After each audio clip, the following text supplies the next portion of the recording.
that Johnny has elicited millions of people to do on his behalf when he himself Objection on couldn't the do lack it? of foundation. Torture me. Speculation. I'll sustain the objection. Next question. Amber, how have the Depp Waldman statements impacted your ability to do charitable work? You know, the only reason that people like Dr. Kirby can sit up here on the stand and say I'm high functioning, I do things like have hobbies and have interests, is Objection because I'm not. non-responsive. Your Honor, Mr. Depp gave long-winded response to this. It's because I found a solution to that pain. I woke up every morning with panic attacks and trauma until I realized I could do something with it. So to answer your question then is, I was able to turn the things that I've lived through, my pain, my life experiences, into work, into action, into providing a voice for other people. I'm not a saint. I'm not trying to present myself as one, as you all know, but I selfishly found relief in being able to use what I've lived through to advocate for others, to bring light to these issues, to give a voice to people who don't have the voice and the platform that I have. And while I would not wish this situation on my worst enemy, if it gives a voice to someone who doesn't have it, but I now, as I stand here today, can't have a career. I can't even have people associate with me because of the threats and the attacks that they have to endure. Objection non-responsive. And I can't do charity work. Sustain the objection. Amber, other than the threats that you've described, what other threats have you endured since the Depp Waldman statements were made? I receive hundreds of death threats regularly, if not daily. Thousands since this trial has started. People mocking my testimony about being assaulted, making fun of my. Objection relevance. Non-responsive. Mr. Daniels, you can continue. It's been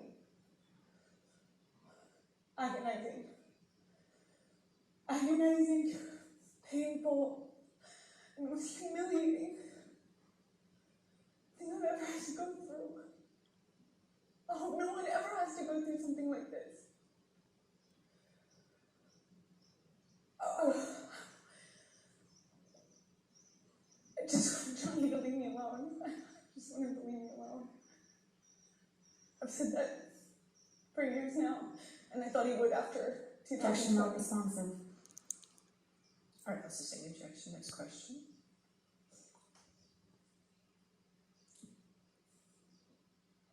What do you hope to reclaim after this is over?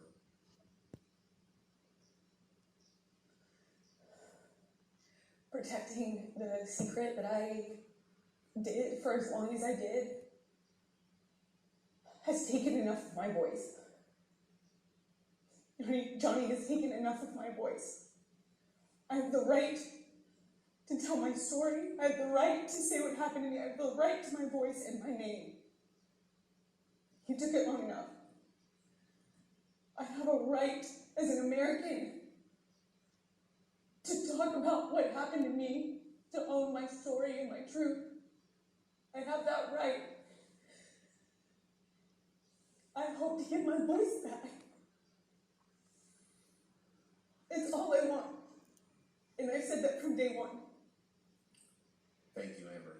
I don't have anything else. All right, cross-examination. The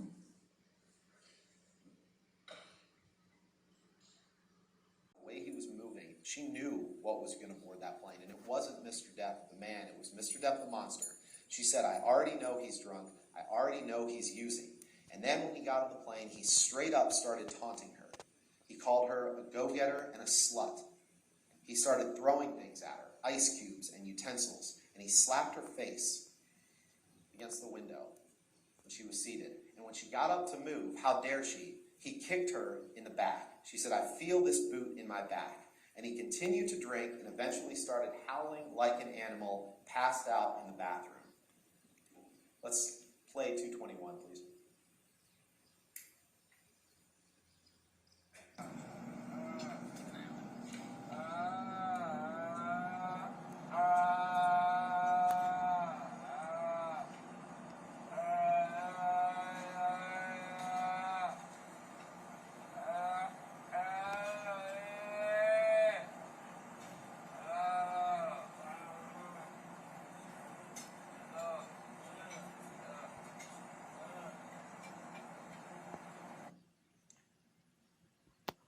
That's Mr. Depp on the plane, but he expects you to believe him that he didn't have anything to drink on that plane except for maybe one thing of champagne.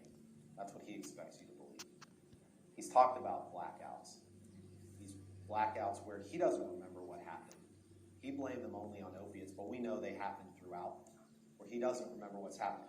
As you're weighing the evidence, as you're assessing whether Mr. Depp has borne his burden of proof, think to yourself, do you believe Amber's account of what happened on the plane, or do you believe that person's account that you just heard? But actually, you can look at his account from a few days later, May 30th, in which he told, again, Paul Bettany, he said, drank all night before I picked Amber up to fly to LA. No food for days, powders, half a bottle of whiskey, 1,000 Red Bulls and vodkas, pills, 2 bottles of champagne. And what do you get? An angry aggro engine in a fucking blackout, screaming obscenities and insulting any fuck who got near. I'm done.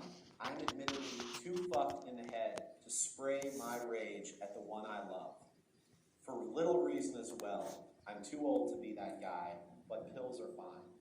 And he expects you to believe that he's carried his burden of proof in showing that no abuse happened on that plane. You don't have to look at just that.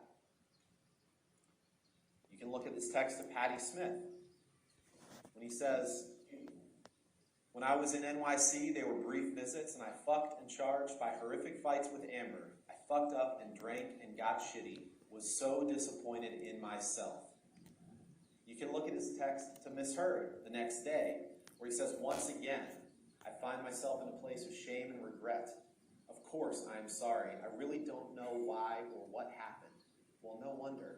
You heard the voice on the plane. Of course he doesn't know what happened. But I will never do it again. My illness somehow crept up and grabbed me. I must get better. I love you and feel so bad for letting you down. And what his response has been throughout this trial and things like that is blaming Amber, saying he's just placating her.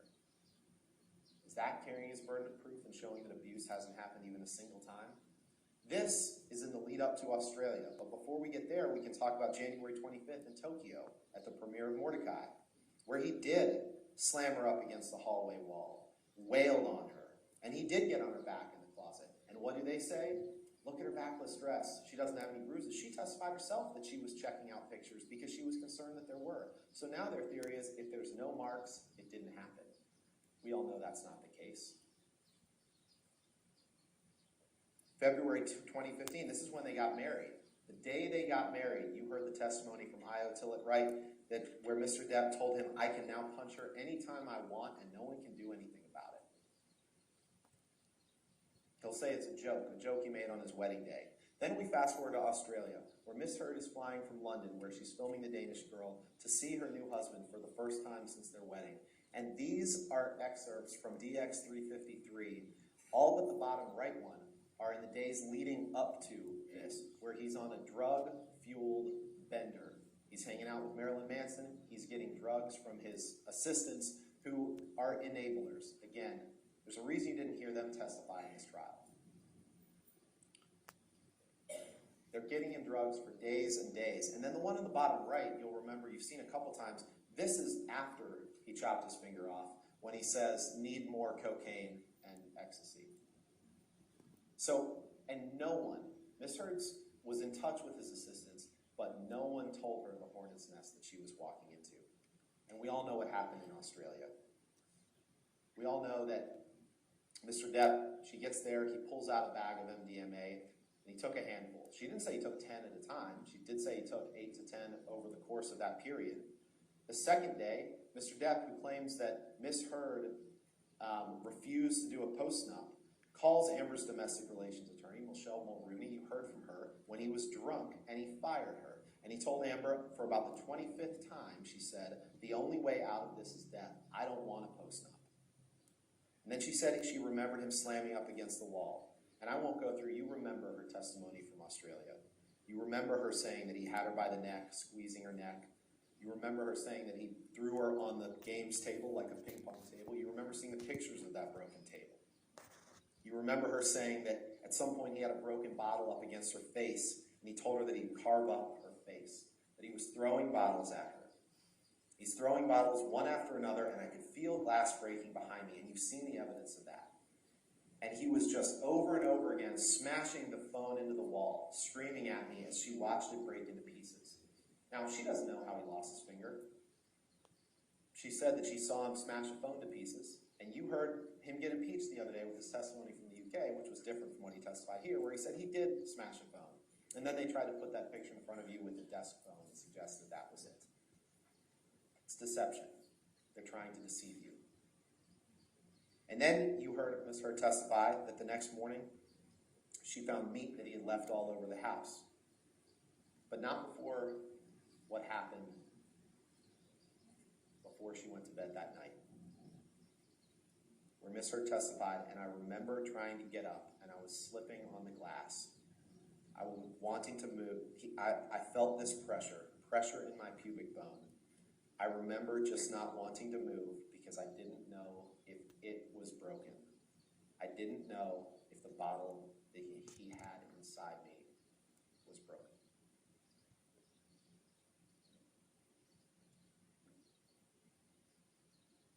This is the next morning. This is what he wrote with the bloody stump of his finger. And there's been testimony about what happened to cut the finger off, but frankly, it's irrelevant to your deliberations here. Amber could have chopped it off with an axe, and it has nothing to do with whether or not Mr. Depp abused her. But we all know she didn't. We all know that his fingers weren't curled, and someone was standing with a half-gallon vodka bottle from about where that canopy is, and threw it, and it somehow managed to damage just the bottom of the finger and leave the nail fully intact. We all know that didn't happen. Mr. Depp knows it didn't happen. We'll see some evidence of that. But here, he writes about her in starring Billy Bob and Easy Amber. We talked about controlling, jealousy, talked about him not wanting her to act. Dawn Hughes testified how that is a form of intimate partner abuse. Here he's writing on the mirror again, and they try to blame her and say that she wrote Call Carly Simon. She didn't write that. Who was the lunatic in the house? Who was writing everywhere? There's no evidence she wrote that. She testified she doesn't even know who Carly Simon was until she was told. This is some of the evidence. Mr. Depp told you a couple different stories the other day about the evidence on the right. He claimed that that was the handle of vodka between those two beer cans there. But then under cross-examination, he admitted it's not, that there's not enough glass on the floor, that there's no handle of vodka on the floor. But what there is in the picture on the right is evidence of when he was throwing bottles past Amber's head and breaking that plate glass window. More writing. More abuse on the right. Imagining having a painting area where you're drawing two canvases and you and your husband get in a fight, and while you are asleep that night, he takes the bloody stump of his finger and dips it in paint and destroys your paintings. Ladies and gentlemen, that's abuse. Good luck and be careful at the top. And this is a good chance to talk about Mr. Depp's controlling and jealous rage and his desire to control Amber's career. He didn't want her to act. As early as 2013, he tells his sister, I don't need actress bullshit and her fucking ambition. He tells her in this recording,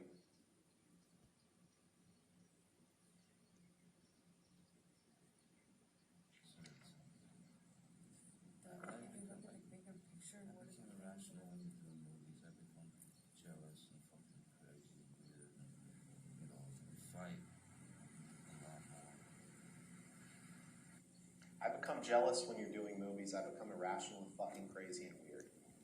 Out of his own mouth. This is some of the notes of Dr. Blaustein, his therapist. Called him self-destructive. Something about wait up to fight the devil. Jealous. And I know this is hard to read, but you can see jealous. You see paranoia, fear, envy. He wanted to control her. He wanted to own her. He didn't want her to have any career. And then he says things like, I have other uses for your throat, which do not include injury. No one who hasn't previously grabbed someone by the throat would write, which do not include injury. But we all know how Mr. Depp thinks along these lines, because you saw these two texts the other day that he sat on the stand and denied writing. And I'm not going to read them to you again, because they are the most vulgar, vile writing you can imagine. He said, that's not my style. I wouldn't write like that. Of course he would, and he did. These are texts that he produced, that he gave to Amber and our team in this litigation, from him to his personal assistant, Stephen Duders. This is the way he thinks about women. This, not what you heard on the stand, that. It's disgusting. He admitted that he cut his finger off. This is evidence of him admitting to it to people other than Amber. I cut the top of my middle finger off. Says that to Dr. Kipper. Says it again to Dr. Kipper. The bottom one he says to Nurse Bellotti, I just chopped my finger off. But he does say it to Amber too. Remember, we played this one 4 times, and Mr. Depp denied that he was actually saying the day that I chopped my finger off. Let's hear it one more time.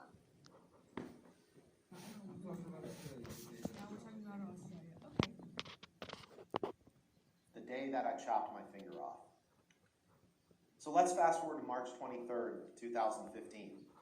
After just a few weeks in Australia, Mr. Depp has a finger injury, no doubt about that. He comes home. He gets what they call a soft cast on it, which you heard his treating physician and our experts say doesn't have sides on it, but it's a hard plaster cast over the top of his finger that can be wielded like a club. And they got in an argument when Miss Heard discovered that he was having an affair with a woman named Rochelle that had been going on before the wedding, after the wedding, and she confronted him about that. No surprise there, they got in a huge argument. At some point in the argument, he bolted up the stairs. Now, Travis McGivern claims that she threw a Red Bull can at him. She and Whitney Enriquez say that absolutely didn't happen. But even if you believe Mr. McGivern, at some point, Mr. Depp went up the stairs. He went to the fight. This is the man that claims he always wants to be some confusion over when a picture of spilled wine was taken. Why might that be? Objection. Because there's so Lack of many- foundation. Overruled. Because there's so many incidents of violence. There's so many pictures. There's so much evidence. Most people don't have this kind of evidence for years, 5 years. And when I was saying that to Johnny on the phone in that recording, I was saying for years this has been going on. And I have pictures, we have texts, we have everything. Normally you don't get this amount of evidence. That's what I was pointing out to Johnny. It would be crazy to try to challenge this in this way. It's crazy. It's easy to not know the context of a picture of spilled wine because there are so many more important details, pictures, and also so much I didn't photograph, so much I didn't have the presence. Objection, of mind to non-responsive. document. All right, I'll sustain the objection. Next question. Did Mr. Depp abuse you physically? Yes. Verbally? Yes. Emotionally? Yes. Psychologically? Yes. How did the threats that Mr. Depp made against you individually years ago resemble what you've endured as a result of the Depp-Waldman statements? Beyond the scope of cross, Your Honor. Overruled. Johnny promised me he would ruin me. That he'd ruin my career, he'd take my life from me. Death was the only way out. And if I got out, this is what he'd do to me. He'd make me think of him every single day. He promised me global humiliation. You saw those texts. What he couldn't do, the work of one individual, meaning Johnny, when he was inviting a disgruntled employee over for a spot of purple to fix my flabby ass up, that revenge that he sought back then was just what he could do as an individual, calling the studio to get me fired, trying to block him. Objection, Your Honor. Lack of foundation, speculation, hearsay, all in non-responsive. I'll sustain as to non-responsive. Ms. Hurd, how did those things that you just testified to that Mr. Depp did, how did those resemble what happened to you after the Depp-Waldman counterclaim statements were made? Those are Objection, Your just- Honor. Lack of foundation. She's, Overruled. thank you. Thank you, Your Honor. Those are just an echo of what I'm living through today. It's like what I'm living in right now. What you see in this courtroom is an echo. This courtroom and the other courtroom he dragged me into to do the same thing again. That's just an echo of the violence and the abuse that I suffered within our relationship. The campaigns to have me fired, the blocking me to try to ruin my career, the threats he's made to humiliate me globally are being lived out in real time in front of you, ladies and gentlemen, for the past 6 weeks and for the whole world since our camera's here. No further questions. Thank you so much, Amber. All right, Ms. Hurd, you can have a seat next to your attorneys.